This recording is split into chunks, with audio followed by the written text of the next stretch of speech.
एक बड़ा सुंदर व्याख्यान वर्णन है। मान लो किसी काम के लिए आप बहुत दिनों से लगे हुए हो और वो कार्य पूर्ण नहीं हो रहा, बहुत दिनों से लगे हो, मेरा ये कार्य होना चाहिए, मेरा ये कार्य होना चाहिए, मेरा ये कार्य होना चाहिए, और नहीं हो रहा। तो शिव महापुराण का एक बड़ा सुंदर सा भाव कहा, बहुत सुंदर सा भाव वर्णन किया कि बेलपत्र का जो नीचे का जो भाग होता है, बेलपत्र के जो नीचे का जो भाग है, इस नीचे के भाग में थोड़ा सा गाय का घृत, देसी गाय का थोड़ा सा घी घृत इस नीचे के भाग में लगा लेना चाहिए। ये उनके लिए भी है जो बहुत दिनों से कोई कार्य करना चाह रहे हैं पर हो नहीं रहा, बहुत दिनों से लगे हुए हैं, आज होगा, कल होगा, परसों होगा, कोई फाइल अदालत में अटकी हुई है, कोई प्रशासनिक कार्य अटका हुआ है, कोई कार्य अटक रहा है, उसके लिए बहुत जरूरी। नीचे की जो डंडी है उसमें घृत लगा लो, घी गाय का, और इस दो पत्ती और बीच की पत्ती के बीच का जो डंडी का भाग है, बीच की जो डंडी का भाग है, इसमें लाल चंदन लगा लीजिए, बीच के भाग में लाल चंदन। और किसी भी प्रदोष के दिन प्रातः से लेकर शाम तक के बीच में, प्रदोष काल के मध्य तक के बीच में कभी भी इस बेलपत्र को शंकर भगवान को, ये जो डंडी का मुख है, ये डंडी का मुख जलाधारी की ओर हो और इस बेलपत्र को शिव जी पर समर्पित कर दो। एक लोटा जल जो आप लेकर गए हो उसको 3 बार इसी बेलपत्र को चढ़ाने के बाद जो जल लेकर गए हो वो 3 बार अपनी कामना कर कर इस बेलपत्र पर समर्पित कर दो। इसी बेलपत्र को वापिस लेकर आ जाइए और अपने कोई भी स्थान पर, पूजन वाला आदि कोई भी स्थान हो वहाँ उसको रखिए। 3 महीना तो जाने दो, अगर बाबा ने चाहा तो 15 दिन भी नहीं लगने देगा और कार्य की सफलता जरूर, कार्य की सफलता जरूर। शिव उपासना, बैसाख का महीना चल रहा है, शंकर के शिवालय में जाओ। शिव के शिवालय में 3 स्थानों का स्पर्श अवश्य जरूर।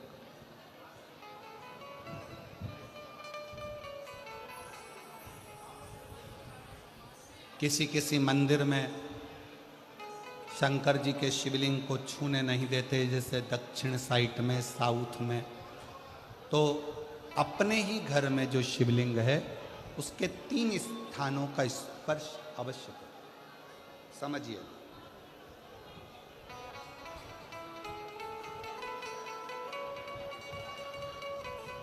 पहला शंकर भगवान के जहाँ से जल बहता है उस स्थान, ये जलाधारी है, जल बहता है, ये शिवलिंग है, यहाँ से जो पानी नीचे की ओर जाता है उस स्थान का स्पर्श अवश्य करें। दूसरा,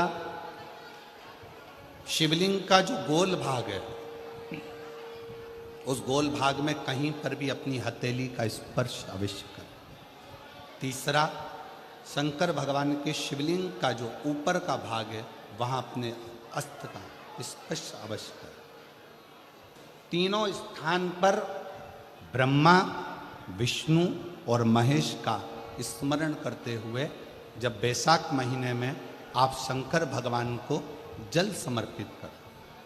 शिव जी को जब बैसाख के महीने में जल दिया जाए तो दोनों हाथ से अंजलि में कलश रखकर शंकर भगवान की, अपने हाथ की अंजलि में जल रखकर शिव जी को जल अवश्य समर्पित करें।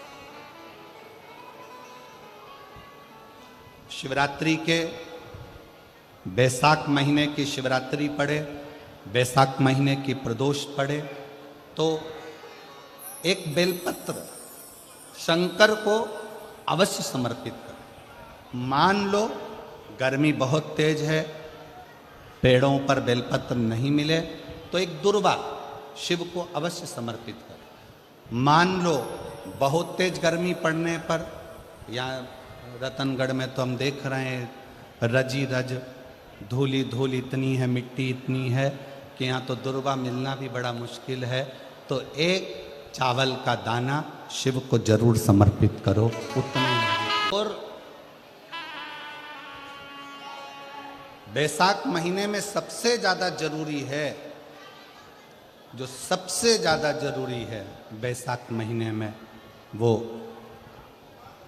जलाशय अर्थात अपने घर के नज़दीक में कोई पानी का स्थान हो, जलाशय हो, वहाँ का जल शिव को समर्पित करना, या शिव के नंदी के पास में। और हम तो कहेंगे शंकर का नंदी केवल मंदिर में मत देखो, आपके घर के आसपास में के बाहर पत्थर का एक छोटा सा कुंडा जैसा होता।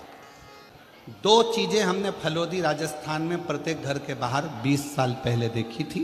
एक इतना बड़ा कुंडा पत्थर का जिसमें लोग भोजन रख देते हैं, और एक बड़ा सारा कुंडा जिसमें लोग पानी भर देते हैं, जिससे चिड़िया, पशु, पक्षी प्रयास करो। शिव जी को तो जल समर्पित करो।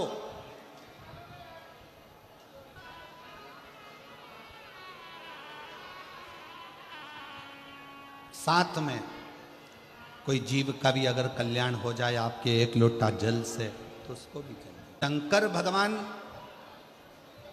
भगवान ओघड़दानी शिव, जिनका चढ़ा हुआ जल केवल मात्र स्पर्श, आचमन, दर्शन आपका और हमारा कल्याण कर दे। अपने दुख को, अपनी तकलीफ को, अपने कष्ट को किसी दूसरे के दरवाजे पर जाकर कभी मत करो, कभी मत।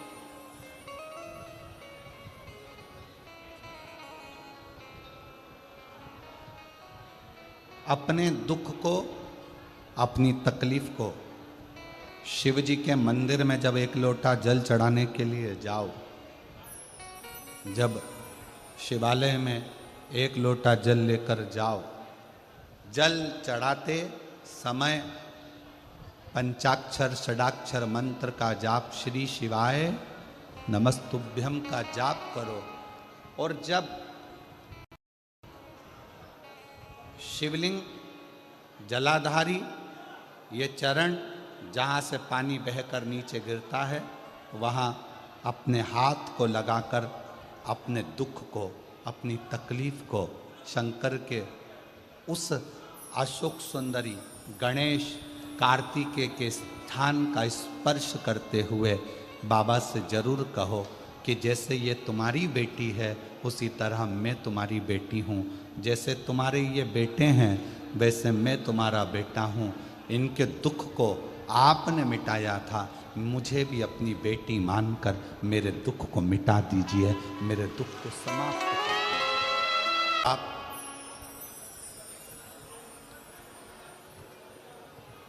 चरण पकड़कर अशोक सुंदरी की जगह पर अपने हाथ का स्पर्श कर कर, गणेश कार्तिकेय के स्थान का स्पर्श कर कर शिव से कहोगे तो शंकर अपनी औलाद आपको बनाएंगे और अपनी पुत्री समझकर आपका दुख जरूर मिटाएंगे।